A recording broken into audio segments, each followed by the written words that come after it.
భారీ వర్షాలతో ఉమ్మడి మెదక్ జిల్లా అతలాకుతలమైంది. మెదక్, సిద్దిపేట జిల్లాల్లో రికార్డు స్థాయిలో వర్షపాతం నమోదైంది.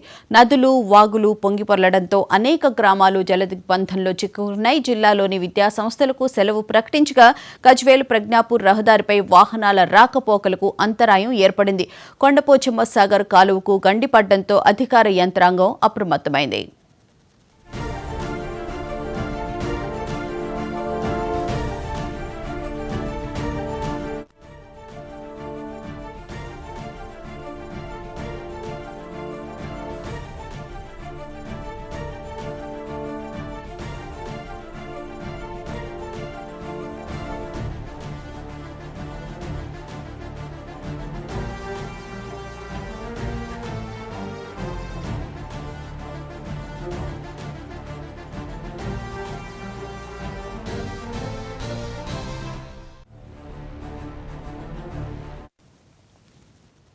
ఇక ఇదే అంశానికి సంబంధించిన పూర్తి వివరాలను మా ప్రతినిధి ఆసిఫ్ని అడిగి తెలుసుకుందాం. ఆసిఫ్, చెప్పండి, కొండపోచమ్మ వాగుకు సంబంధించి గండిపడిన నేపథ్యంలో అధికారులు అప్రమత్తమైనట్లు తెలుస్తోంది. ప్రస్తుతం అక్కడ పరిస్థితి ఎలా ఉంది?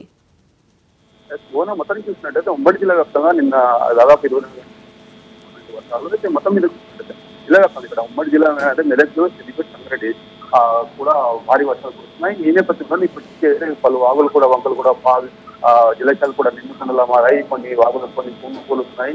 మరోవైపు నిన్న చూసుకోవచ్చు, నిన్న ఏదైతే గ్రూపింగ్ తాండ మెదక్ జిల్లా కన్నా హవేలీగన్కు సంబంధించిన గ్రూపింగ్ తాండకు సంబంధించిన ఒక్కసారిగా జలక్షణంలో ముగిగింది. అక్కడ అయితే జల దిగువను తీసుకున్న నేపథ్యంలో అక్కడ ఉన్న తాండవాసులకు కూడా అధికారులు ఎన్డీఆర్ఎఫ్ ఎన్డీఆర్ఎఫ్ కూడా సురక్షితంగా ప్రాంతాలకు తరలించారు. మొత్తానికి నిన్న ఏదైతే సిద్దిపేట జిల్లాలో కూడా రాత్రి కురిసిన భారీ వర్షానికి ఇప్పటికీ ఏదైతే ఆ ప్రాంతాల్లో తగ్నాపూర్, గజ్వేల్ తగ్నాపూర్ ప్రాంతాల్లో కూడా పలు కాలనీలు కూడా నీళ్లు చేరాయి. ఏదైతే ఒక పరిస్థితులు కూడా ఇప్పటికీ అక్కడ అధికారులు కూడా అక్కడ కాలనీ వాసులు కూడా వాళ్ళ సురక్షిత ప్రాంతాలకు కూడా తరలిస్తున్నారు. మనం దుబ్బాక నియోజకవర్గంలోని భూంపల్లి ఏదైతే ఉందో భూంపల్లిలోని నిన్న రాత్రి కురిసిన భారీ వర్షానికి 3 రైతులు కూడా అక్కడ పొలాలు చూసుకున్న నేపథ్యంలో ఇక్కడ ఇప్పటికే స్థానిక అగ్నిమాపక సిబ్బంది కూడా వాళ్ళకు కూడా రక్షించడం జరిగింది.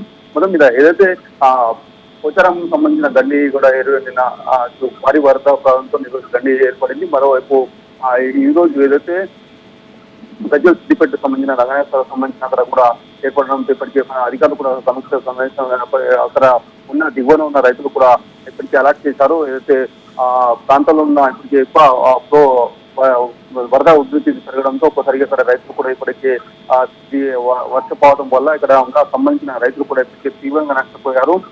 వరి పంట కూడా అక్కడ పంట పొలాలు కూడా నీరు చేయడంతో ఒక్కసారిగా భారీగా నష్టం వాటిల్లింది అనుకోవచ్చు. Right, thank you Asif.